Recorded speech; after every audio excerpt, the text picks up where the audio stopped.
We're working on it. There you go. Okay, well, thank you for coming to be an informed voter. My name is Marlene Wallingford, and I'm a board member of the Portland JACL, which is a civil rights organization. And as our program is beginning, I would like you to mute yourselves, or maybe even our moderator, our tech people can mute you. And if you have any questions during the presentation, please put them in the chat box, and you can get to the chat box by hovering at the bottom part of your screen. And you should see that the icon for chat. This session will be recorded and available on the Portland JACL website, as well as, I think it's on Facebook page, that's what it is. I want to introduce you to our two co-presidents. If you can wave your hands or spotlight yourselves, Christopher Lee and Amanda Shanahan. Okay. And as we begin, I want to recognize the fact that we are on land that many of us sit on and occupy today once belonged to Native Americans. So the Portland metro area rests on traditional village sites of the Multnomah, Wasco, Cowlitz, Willamette, Clackamas, and bands of Chinook, Tualatin, Kalapuya, and Malala, and many other tribes who made their homes along the Clackamas River, creating communities and summer encampments to harvest and use the plentiful natural resources of the area. We take this opportunity to thank the original caretakers of the land. And I realize I've forgotten that Gloria was supposed to go first to explain something. So could you introduce your board and talk a little bit about what you plan for the end of this session? Good afternoon, everyone. Welcome. It's so great to see people come together. We've done this for many years now. I want to thank you and acknowledge Trish Gardner from the League of Women Voters, who will be doing our presentation.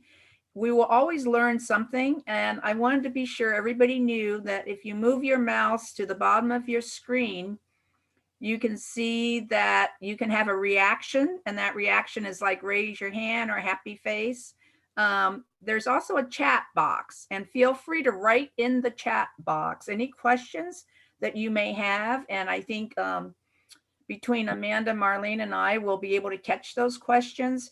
This presentation is going to be jam-packed. We're going to cover state measures and move on to different county measures. And I know that we're bringing together people from many different counties. So thank you very much. On behalf of the Chinese American Citizens Alliance, our oldest civil rights organization since 1895, the Portland Lodge is really pleased to always partner with the Japanese American Citizens League, our sister organization, to work on things that really matter for us in the body politic, whether we approach it from a non-partisan point of view. So this is educational, and we hope that to have many more programs like this in the future. But honestly, I think, Marlene, we have more people on Zoom than we ever had in person when we were feeding everybody. So I'm really, really excited. And here's a virtual toast to everybody for joining in today. And on our board, we have Betty Jean Lee, if you want to wave, Franklin, Wisdom Ming, Helen Ying. I haven't moved over on pages. Let's see, who else do we have with us today? I think there's some people coming in later. Kent Lee is on, but he's not showing his picture. Kitty Kong is our president. She's not showing her picture either. So we have a busy schedule, so I'm gonna just pass it on over to, who am I supposed to pass it on over to? Well, I'm going to talk a little bit about Trish. And then we'll get going. So I want to introduce you to Trish Gardner. She is our representative from the League of Women Voters. So Trish has been active in promoting social justice for most of her adult life. She currently serves as the state public policy chair for the American Association of University Women. of Oregon. She also has a strong interest in the dramatic arts and serves on the board of directors for Artist Repertory and Profile Theaters in Portland. She practiced law as a criminal trial attorney and worked as a prosecutor, but primarily she worked for the defense. She also has a master's degree in social work and has worked as a mediator and enjoys the time she can devote to artistic pursuits. So we're very fortunate in having a very accomplished woman give us information about ballot measures. So thank you, Trish. Well, thank you so much. And Marlene and Gloria and everybody who's here. I have to say it's a real honor to be here. Hopefully this is appropriate, but I wish I were there to have some food. I bet it would be delightful. I was born in Hawaii, so I have some sensibility beyond, I don't know, the usual to your wonderful cultures. Anyway, so just to get going, the first ballot measure I will talk about is 107. It is a constitutional amendment. That is, it changes the Constitution, not just the laws and the statutes, but the very Constitution of Oregon. It deals with campaign finance limits. Now, this measure does not set out or define limits. What it does, it authorizes or permits the state through the legislature or local governments to pass laws that would, in fact, limit campaign contributions and expenditures. More specifically, what it does is it permits these local and state jurisdictions to limit political campaign contributions, political expenditures. They could require, these laws could require disclosure of contributions and expenditures by the candidates or someone who's purporting to represent a ballot measure, and require that political advertisements identify the people or the groups that paid for them. Right now, Oregon's campaign finance laws allow unlimited contributions to candidates and ballot measures. Oregon is only one of 5 states with no limits at all on campaign contributions. In terms of a financial impact, none really. The results of a no vote, things would just stay the same as they are. There would be no limitations nor authorizations for limitations.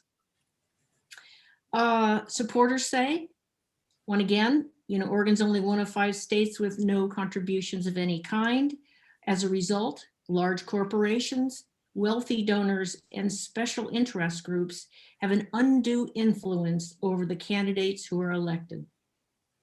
Reducing the influence of money in politics will allow candidates to compete more equitably for public office.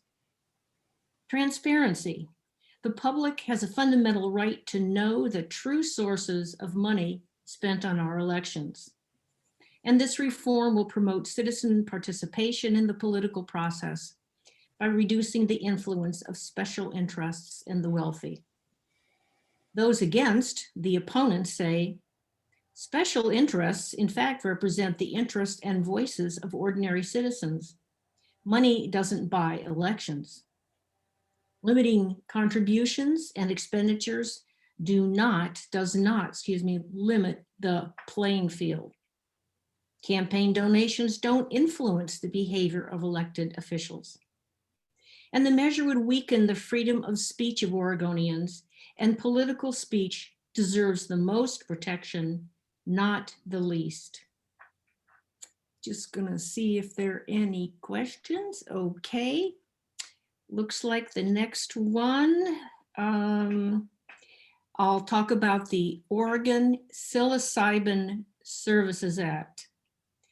This is a statutory measure. It's like something that was passed in the legislature. It's not a constitutional amendment. It came by initiative petition, which means approximately 100,000 324 and 465 people, sorry, got my numbers mixed up. In other words, a fair number of people came forward to put this on the ballot. And by the way, with respect to the first, would it limit out-of-state contributions? I think to the extent that it limits contributions, I think it would. The individual who's the candidate would have to report the contributions and the expenditures. So to the extent that they're received from either in-state or out, it would be my understanding that those would need to be reported as well. Okay. Excuse me, back to psilocybin.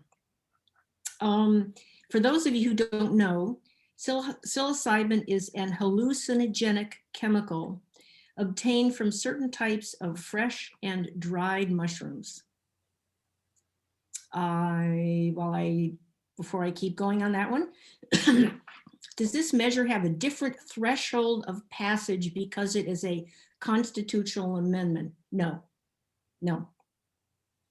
So yes, psilocybin, mushrooms.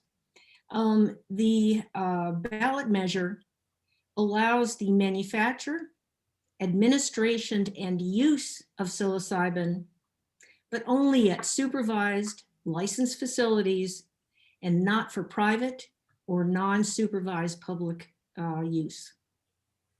Citizens and who become clients who are looking for using psilocybin must be 21 years of age or older, and they can only experience the effects of psilocybin at a licensed psilocybin service center during a psilocybin administration session with a licensed psilocybin service facilitator. The measure imposes a 2-year development period and during which a Oregon Psilocybin Advisory Board, which would be formed by the Oregon Health Authority, will study all the various issues involved with psilocybin and will then report to the Oregon Health Authority. Some of the things that they'll be reporting on are the safety and efficacy of using psilocybin to treat mental health conditions, the requirements, specifications, and guidelines for providing psilocybin services to clients, public health and safety standards, best practices, education, training, and the process for licensure. During that 2-year development period, existing law regarding the use of psilocybin would remain in effect, which would mean it's still illegal. The measure establishes a 15% point of sale tax, which will then be used as a source of funding by the Oregon Health Authority to administer the program. Financial impact, some state and revenue and expenditures will be impacted. Local government expenditures may be impacted. According to the Oregon Secretary of State, during the Oregon Health Authority's 2-year development period, the cost to the general fund would be an estimated $7 million. Once established, ongoing costs of the program are estimated at $3.1 million annually. And the fees and the tax assessed under the law, under this psilocybin law, are expected to cover these costs. If there's a no vote, psilocybin won't be legal to use. Supporters say Oregonians with certain mental health issues, such as post-traumatic stress disorder, opioid addictions, may find relief if these psilocybin substances are more readily available. Studies conducted nationally and internationally have indicated beneficial outcomes from psilocybin treatment in a number of mental health conditions. The program has been designed to protect patients and assure beneficial outcomes by making the substances available under tightly controlled conditions.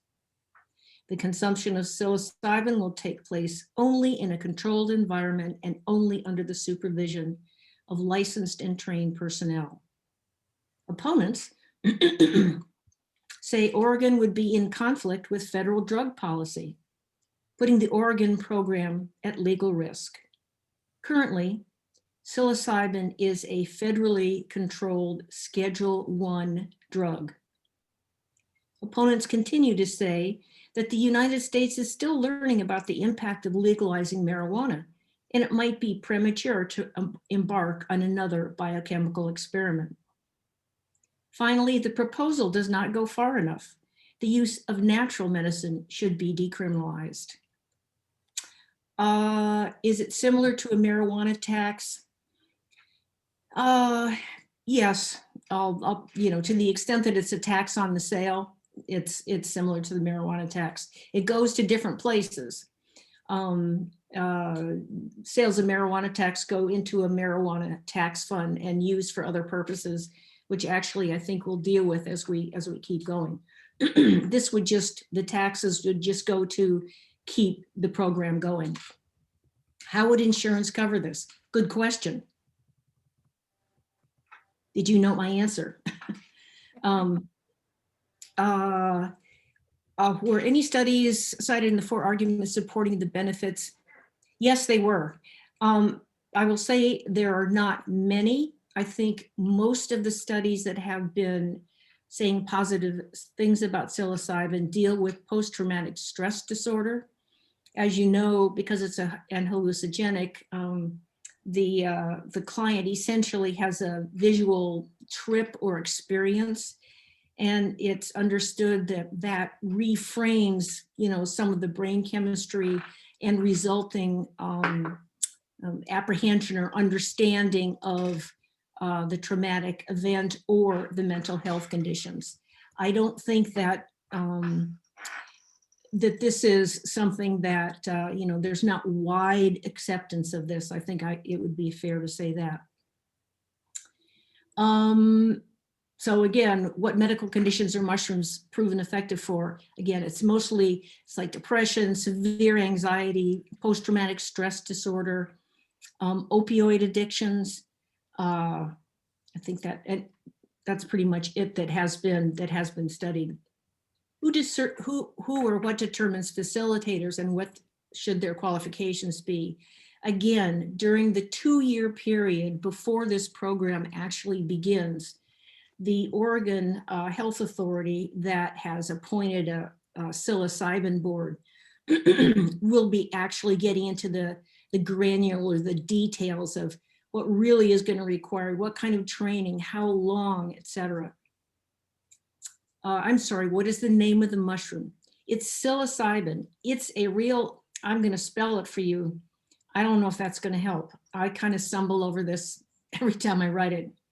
It's P as in Paul, S as in Sam, I-L, O-C-Y-B-I-N, psilocybin. Oregonian is a very conservative paper. I will let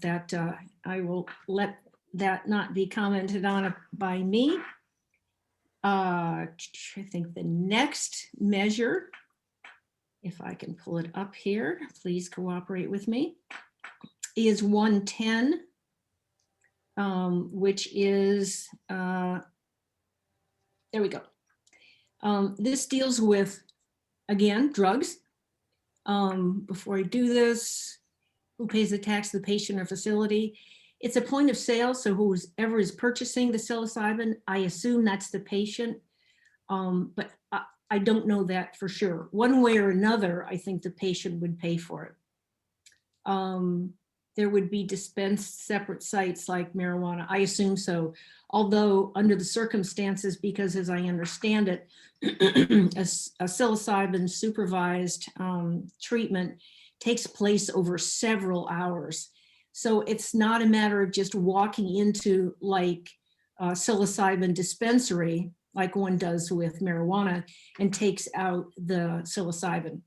It would only be allowed under strictly controlled circumstances prescribed by the Oregon Health Authority and the board and administered by a trained psilocybin facilitator.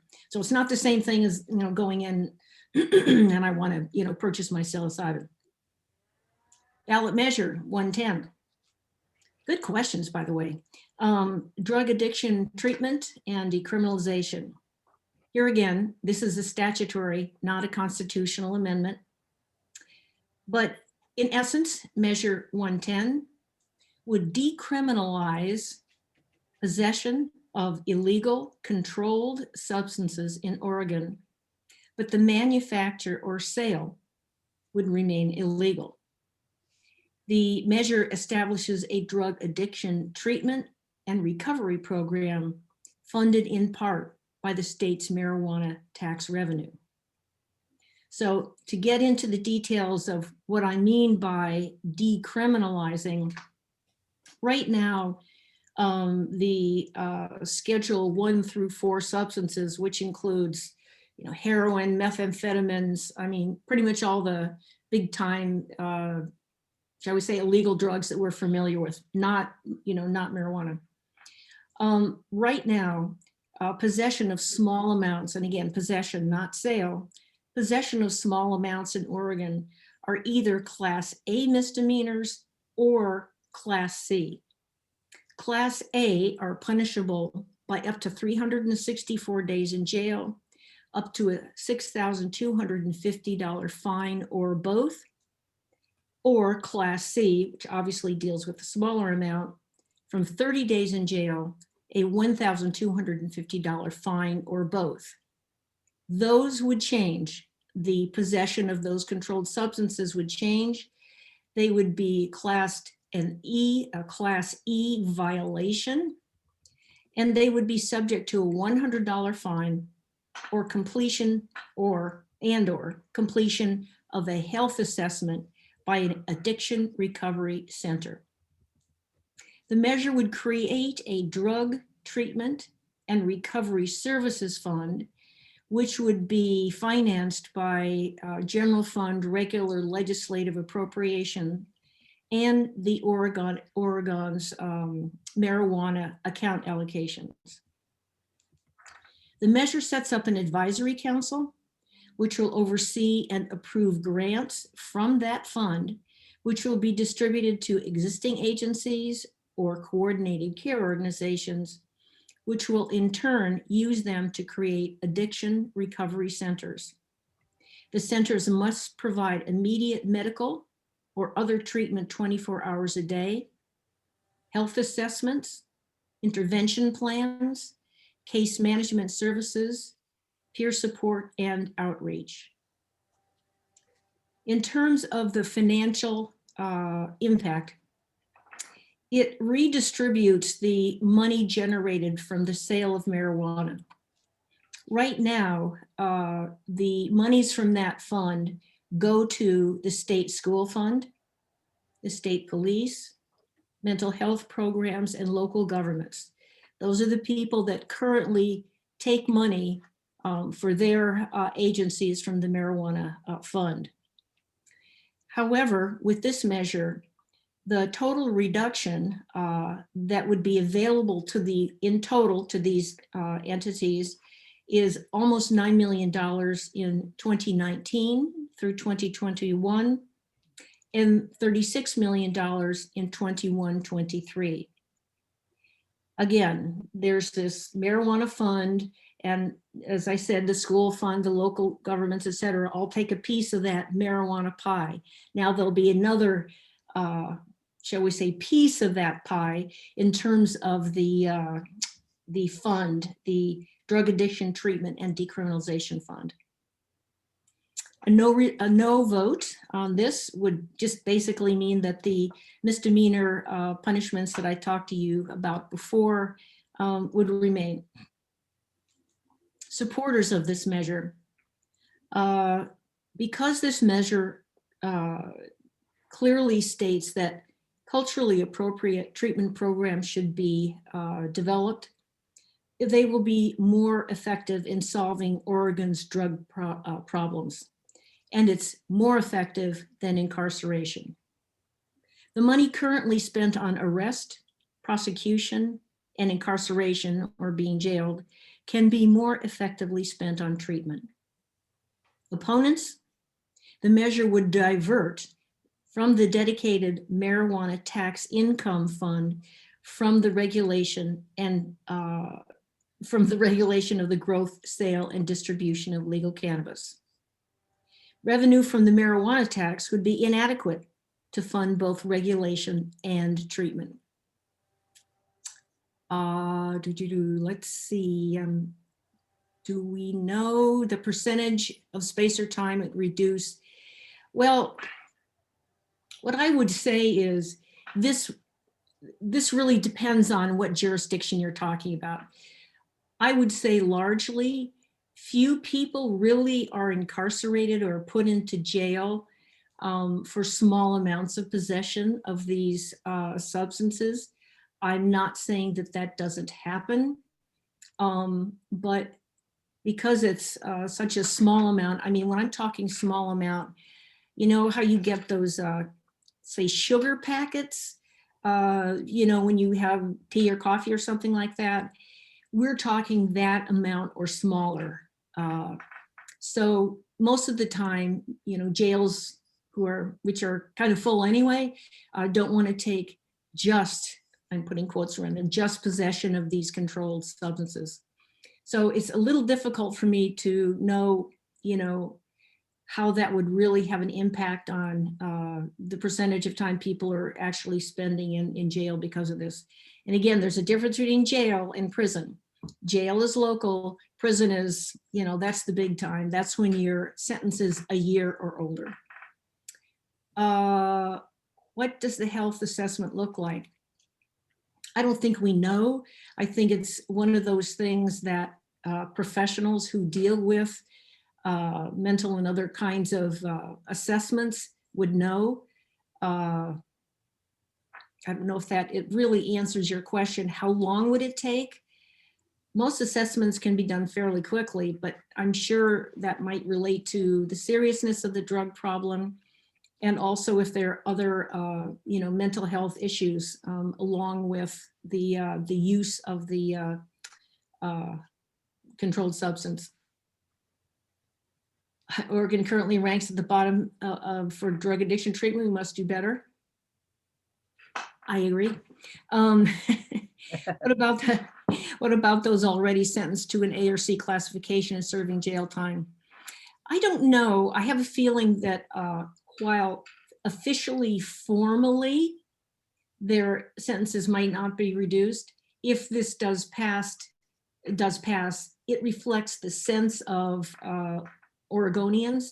So I have a feeling they would be released. Again, assuming there aren't other offenses that are involved. Would time and fees be erased or reduced? Fees, no, I doubt it. If those have been assessed, those are assessed. How will other state funds make up for their lost revenues? I assume you're talking about the group, the school fund, et cetera, that currently partake of the marijuana fund. Well, that's a good question. Presumably the general fund, I don't think there's necessarily an answer to that.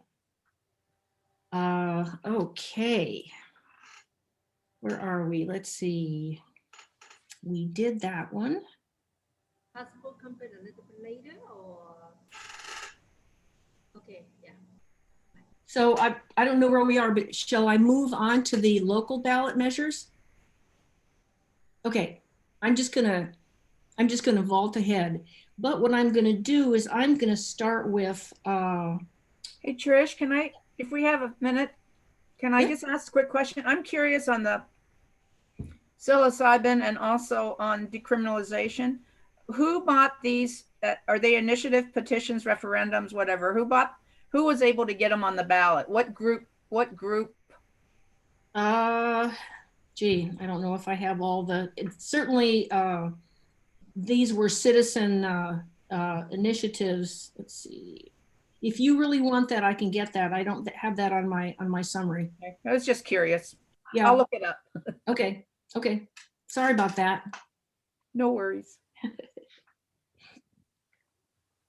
Okay, I'm going to deal with a metro measure, 26-218, because I understand some of you are from other counties other than Multnomah. And the other local ballot measures are either Portland measures or Multnomah County measures. But this one is Metro, which I think does encompass some of non-Multnomah County folks. This is basically funding roads, transit, safety improvements, bridge repair, and the way that it's financed is by establishing a payroll tax on certain employers. I can go into the specific corridors. There are about 17 corridors that are identified for these transportation improvements. And there are about 150 projects that prioritize traffic safety, et cetera. Some of the improvements involve rapid bus network, light rail transit, bridge repair and replacement, sidewalks, pedestrian crossings, signal upgrades. And there are also a number of programs that prioritize safety and access to transit, racial equity and community stability. So how are we gonna do this? What's the financial impact? Beginning in 2022, a payroll tax of up to 0.75% will be applied to businesses with over 25 employees, excepting state and local government. Again, beginning in 2022. The new business tax is anticipated to raise an estimated $250 million a year for 20 years. The funds will go into the projects that I just discussed. And the payroll tax is the sole funding mechanism of the plan that I was talking about. And you may hear it's called Get Moving 2020. The Metro expects to leverage this funding for an additional $2 billion, that's with a B, dollars, of federal or state funding for the projects. Okay, let's see. Result So- of the, yes? So if this doesn't pass, is there a federal match that we lose? Well, since we're going prospectively, yes. If this doesn't pass, the federal match that would be generated by this would not be available to us. Okay. Let's see, supporters. Get Moving 2020 will make it safer, easier, and more affordable to get to jobs. It will connect people to opportunity via more reliable transit. Improve access to affordable housing near improved transportation.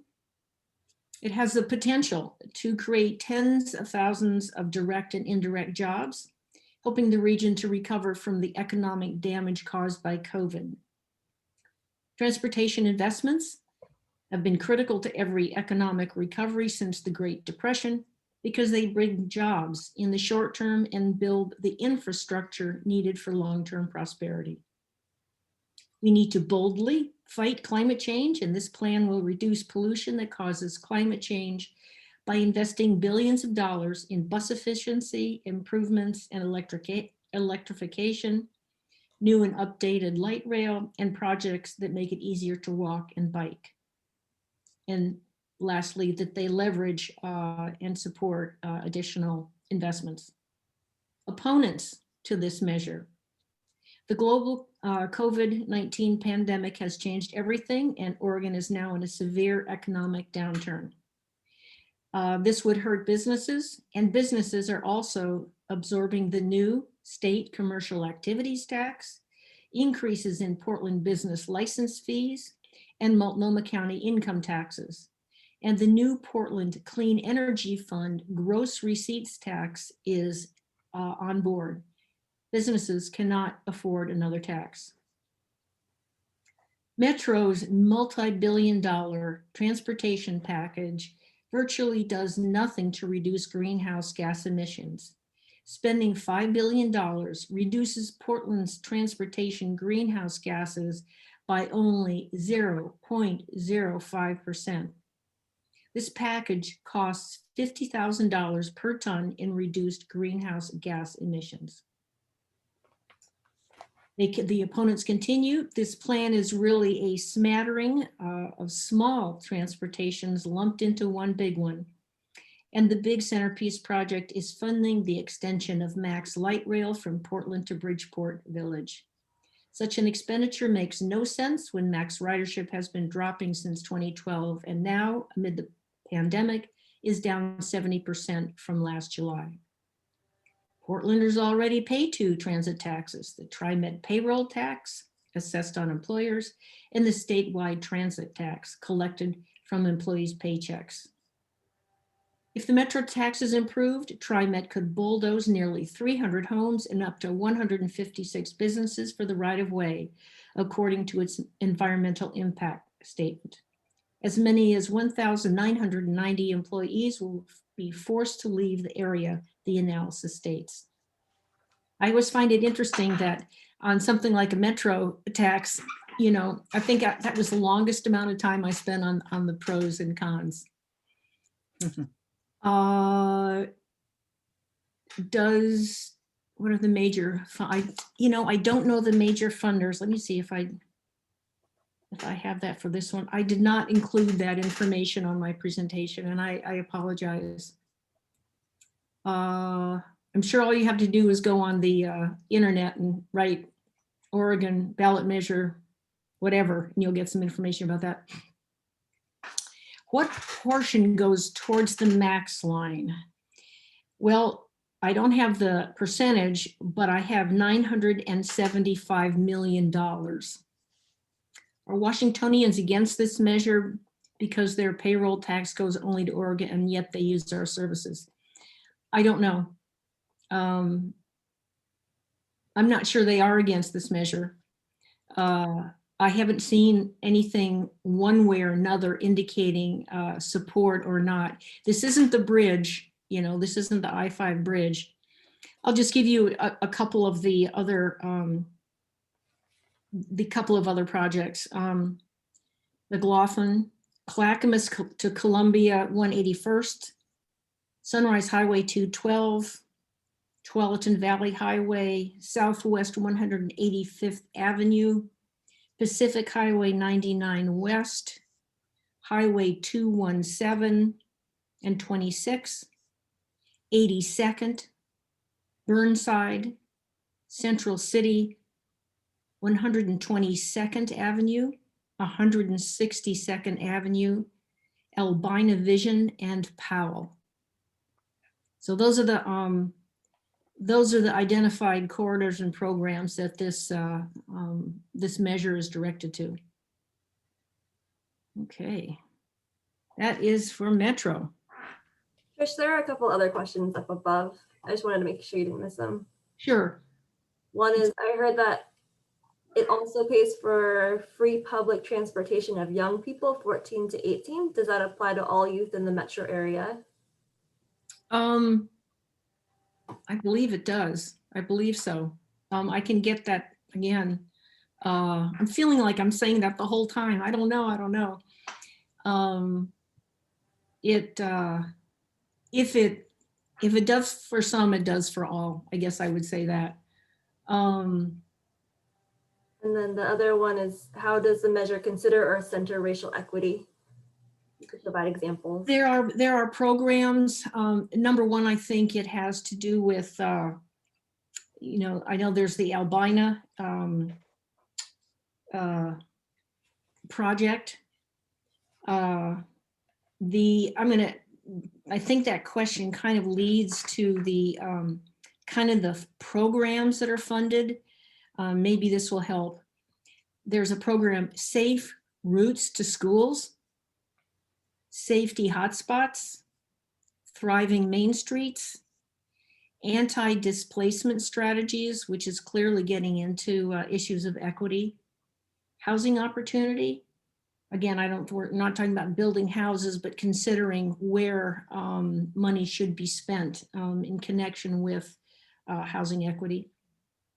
I think I'd mentioned these regional walking and biking connections, bus electrifications, youth transit access, and future corridor planning. So have I missed anything else?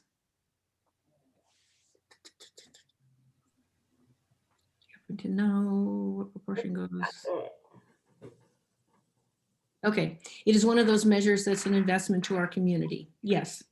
And the leveraging is the federal and state leveraging of the money is also pretty important. Okay, I'm just picked up the voters pamphlet. It's 2.25 billion of federal funding that can get unlocked. yep, And it's 60% of these investments impact racial and economic equity.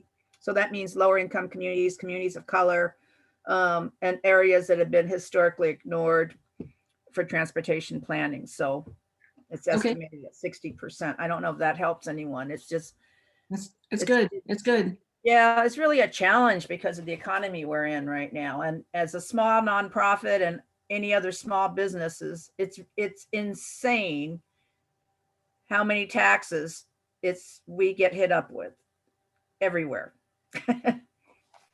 I'm gonna have to take a no comment on that. I know I know.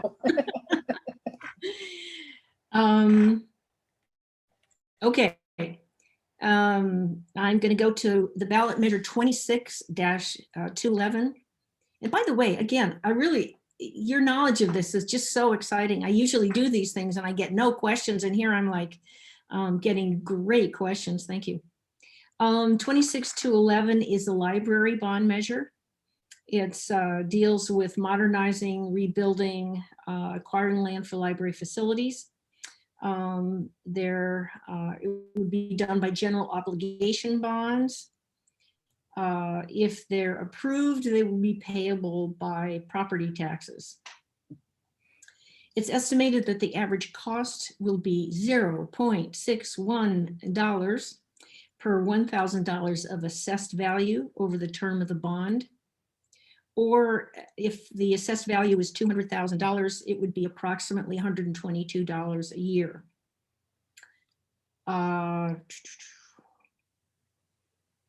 The specific projects, since you guys are kind of interested in some of the details, enlarging and updating 7 branch libraries, including Albina, including space for library administration facilities, Belmont, Holgate, Midland, North Portland, Northwest, and St. John's, plus a flagship library in East County. The monies will also go to ensure gigabit speed internet to all libraries and create a central materials handling and distribution center to increase efficiency and cost effectiveness. Probable results of a no vote, obviously no bond. Supporters of this provision say Multnomah County libraries are among the busiest in the nation, but the physical structures are cramped and crowded with far less square footage per capita than many peer libraries. Building a flagship library in East County will increase library capacity in areas of the county that are home to nearly 40% of the county's population, but have only 20% of library space. Multnomah County library facilities are aging and need updating. If approved, the measure would increase efficiency and reduce handling costs by converting to automated materials handling systems, connecting all libraries to gigabit speed internet service, and increase accessibility. Opponents say if voters don't approve the bond, the district's current bond tax rate would not increase. And the wide availability of information and books on the internet makes the traditional library less useful in today's world. Finally, the library should be investing funds in adding additional online materials and services rather than renovating and adding physical buildings.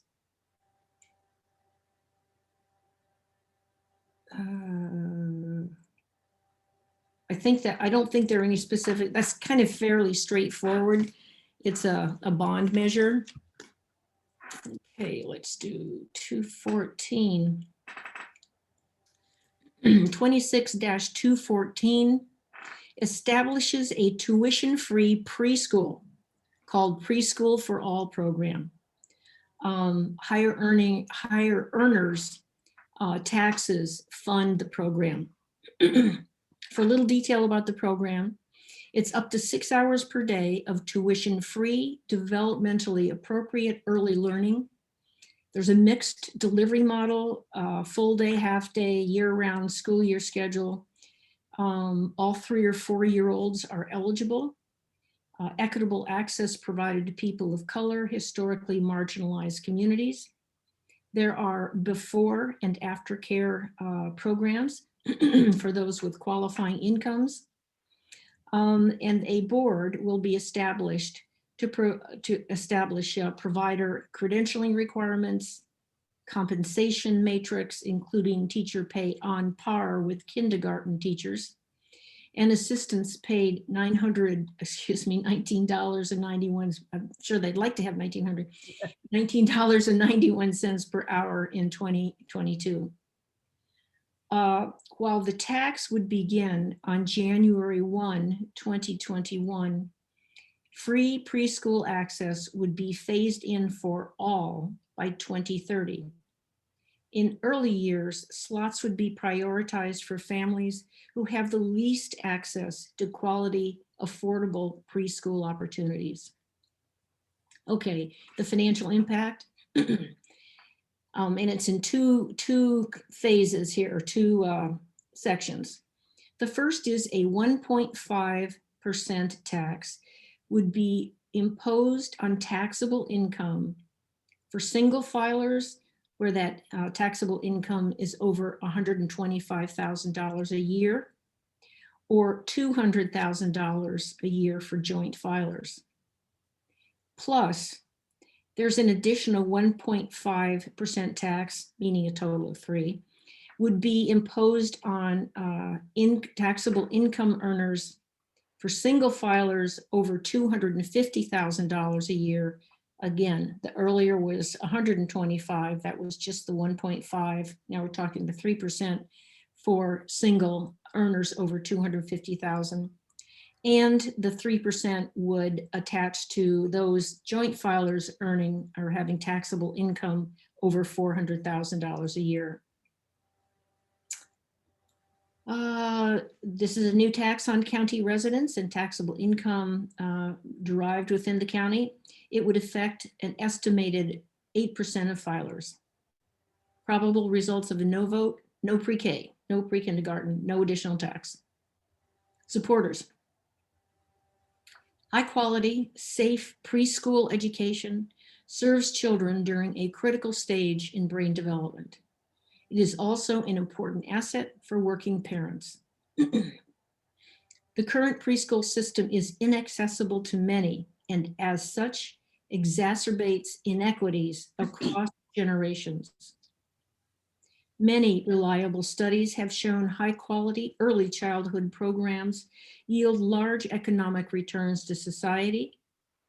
Putting preschool teachers on a more even footing with elementary school teachers will lead to improved quality in education. Opponents: this is not the first or the only tax increase the metro area is seeing during an already fragile economic time. We should find ways to enable families to take care of their own kids rather than expanding government programs and having higher taxes. Given economic uncertainty, the tax may not bring in the expected funding.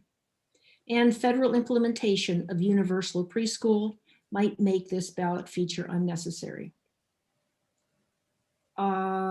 Yes, Oregon currently has the 4th most expensive child care in the United States. I do not disagree with that. Pay that would be on par with, I believe that's, I'm sorry, the question. Pay that would be on par with kindergarten teachers, is that private or public school teacher's salary? I believe it's public school. Did I answer? I think I answered the questions for that. 215, how are we doing here? The 215 is a school bond measure I'm going to go through this pretty quickly because there's the police one at the end, which you might be curious about. This is a $1.2 billion general obligation bond, modernizing Jefferson and Benson high schools, developing a center for Black excellence. Although there is obviously a tax rate of $2.50 per $1,000 of assessed property value, because we've been paying on previous bonds, we should not be seeing any additional increase in tax rates. So again, I can go through that again, but that's 26,215. I'm gonna zip over to 217. Hopefully that's okay with you all. This deals with the city charter of Portland being amended to authorize a new independent community police oversight board to investigate complaints against police and impose discipline. A yes vote. The charter would be changed to include a new community police oversight board with new powers and responsibilities to investigate complaints against police employees, including deaths in custody, uses of deadly force, complaints of force that result in injury, discrimination against protected classes, and violations of constitutional rights. The measure says that there'll be 18 months, kind of like the development phase that I was talking about in a prior measure. But there will be an 18-month period for community engagement to work out the system's details and submit a proposal to City Council for final adoption. There would be a board that would be established. This Citizens Oversight Board would have the power to subpoena witnesses and request police documents and evidence to investigate complaints against the Portland Police Bureau. They could impose disciplinary actions up to termination of law enforcement professionals. And the board would be authorized to recommend policing policy changes to the Portland Police Bureau and the City Council. Right now, those powers are not in the hands of current oversight bodies. The amendment requires funding for the board to be no less than 5% of the Police Bureau's annual operational budget. Looking at this year, that would be about 11.5 million, but nothing in the measure requires any particular source of the funding. It's just the 5%. No vote, leave in place the city's current oversight system, which is basically shared between the city auditor's office and the mayor. Supporters, we need more civilian oversight and make the police accountable to the public. It will lead the city to advocate for the necessary changes in state law and the union contract. The new system is designed in such a way to empower the board to conduct thorough and independent investigations, including the important abilities to compel officer testimony and issue subpoenas, and will be adequately funded so that it can independently complete its work. Opponents. The barriers to police accountability are in state law, the city code, and the current contract with the police bureau, not with the current oversight system. Officers in the proposed system will be held to the same work rules that exist today until they're changed, with the same legal protections for officers. This measure is unvetted, and it will take years before the commission, contemplated by council, figures out the details and works out the policy, legal, and contractual issues. So, does the board have subpoena powers? You mean the current? I don't know how, would it be helpful for me to kind of go through the current independent police review board and the citizens review process? It'll probably take me 3 minutes. I'm gonna just give you, pardon me? Yeah, I think so. I Okay. think it would be helpful. I think so too. I will tell you it's kind of complicated, which I think sometimes is part of the whole process. So in Portland, complaints of police misconduct are received and processed and investigated by two basic agencies that are separate: Independent Police Review, IPR, and the Portland Police Bureau's Internal Affairs, IA. If an investigation may result in suspension or more, i.e. termination, or involves the use of force that seems to involve misconduct, it goes through the Police Review Board, which is the internal police agency. And that body makes recommendations to the police chief. Board meetings are not open to the public. The Independent Police Review Board is a division of the City Auditor's Office, currently has a budget of $2.8 million, a staff of 16 employees. If it determines that a complaint requires investigation, it can do it itself, this is IPR, or it can also refer it to the Internal Affairs Division of Police. In IPR's investigation of police officers accused of misconduct, IPR is authorized and can subpoena non-officer witnesses and documents, but cannot directly access police bureau files, nor subpoena officers or compel them to testify. Now, there is a provision in the city code that requires police officers to participate in IPR's interviews.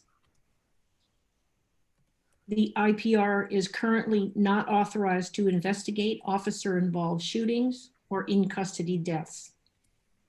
It has the power, again, we're still talking about IPR, Independent Police Review. It has the power to investigate police misconduct and issue reports, but it does not have the authority to impose disciplinary action. The police chief and ultimately the city council is responsible for disciplinary decisions. The IPR can also make policy recommendations to the police chief and is required to publish them. So that's the IPR. There is something called the Citizens Review Committee. They essentially handle appeals of the decisions of IPR or the internal affairs. And their charge or their responsibility is to determine whether these decisions were reasonable. They're not authorized to hold appeal hearings, again, on officer involved shootings or in custody deaths. It can't overturn disciplinary decisions. If they agree with the chief, then it would go to the city council. The relationships between all these bodies is governed by the police, Portland Police Bureau's union contract, and that current agreement expires in 2021. There is also a state law that authorizes a private arbitrator. That's like a mediator essentially, although it's that's a word of art, to review and overturn disciplinary decisions when as a further level of appeal. So that is probably more than you ever wanted to know, but as you can see, it's something of a complicated process.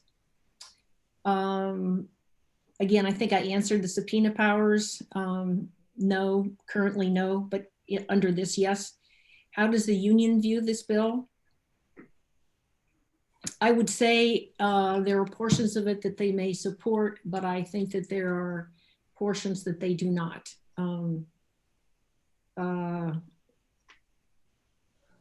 I think they are very satisfied at this point, at least from what I understand, with the current system.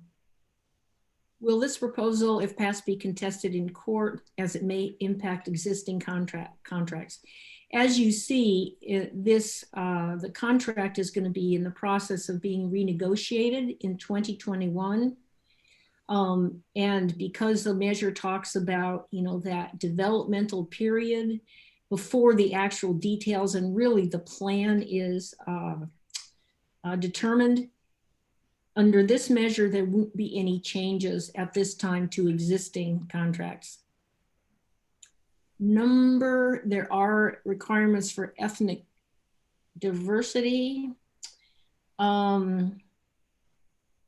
who I do believe that the members of the board would be appointed on the new board by the city council and would include representation from diverse communities.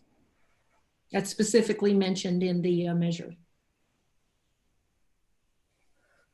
Okay, I think I got through them. Have I like totally overwhelmed you with legalese and big time words and they go on and on and on? Well, that's a lot of information. And we did not cover all of the measures. Is there a measure that somebody really wants to hear about that we didn't spend time on? If not, then are there any other questions for Trish? Okay, I agree with Neil, who says a lot of information to chew on. I could not agree with you more. There's really a lot here. And, you know, people have a tendency to say, oh, it's the pre-K or the school bond or this or that. Psilocybin, marijuana.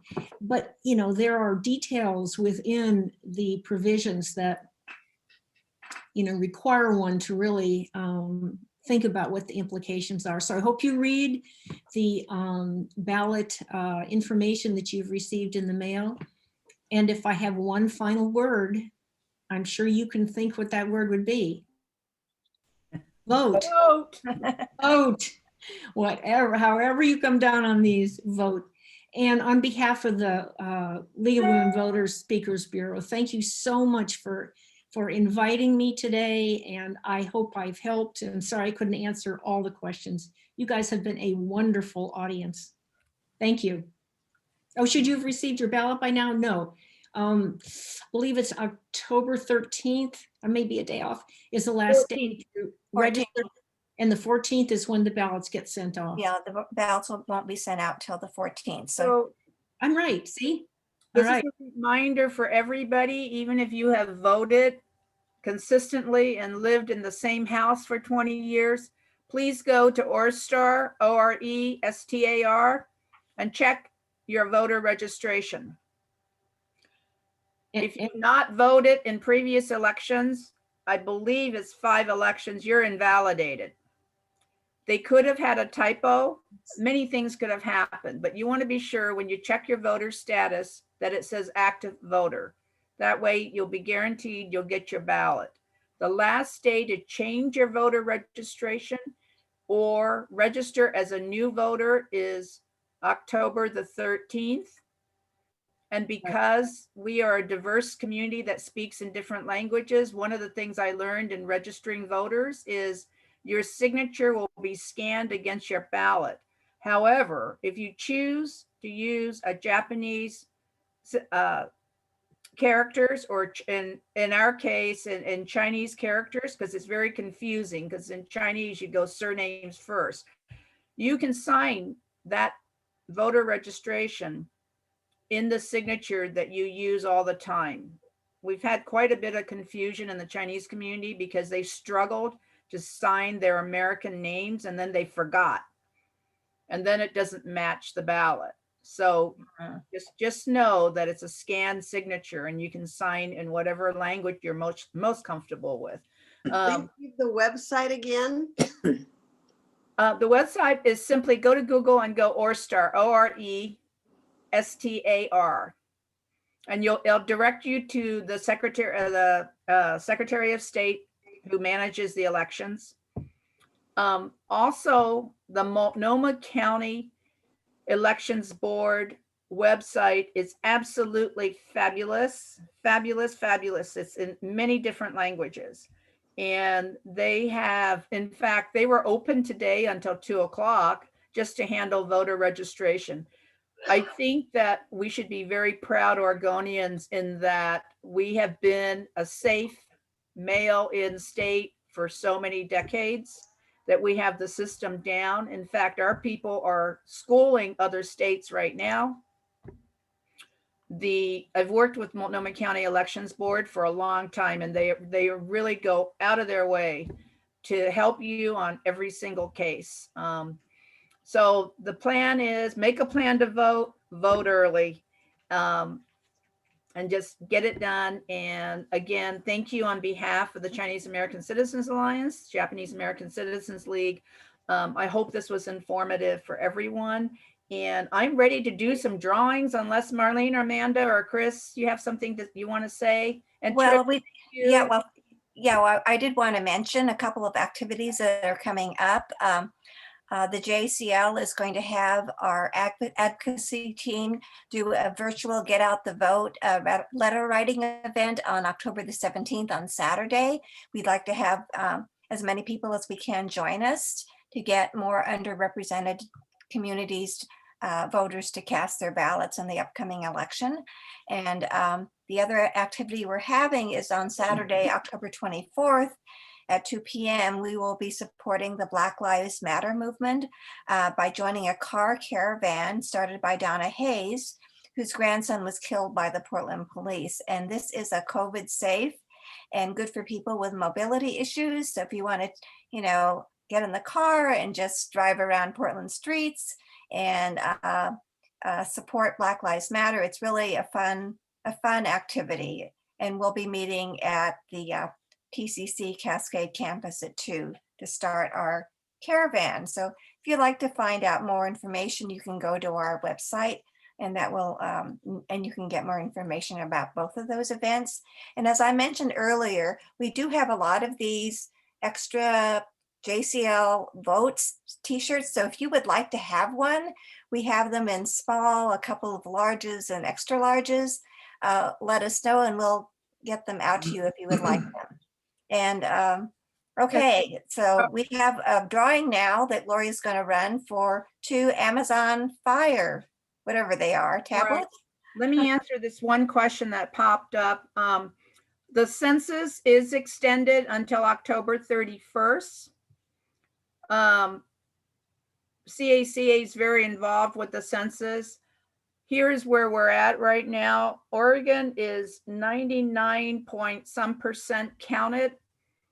But just a real quick, we have remaining 42,600 people as of October 5th, maybe it's less now, I'm sure, that we cannot find to be counted, which does mean close to the neighborhood of $3 billion lost in federal funding. So although our percentage of people counted sounds very good, and it is, of that 99.5% whatsoever, 67% completed their census in self-response, which means they mailed it in, they called it in, or they did it online.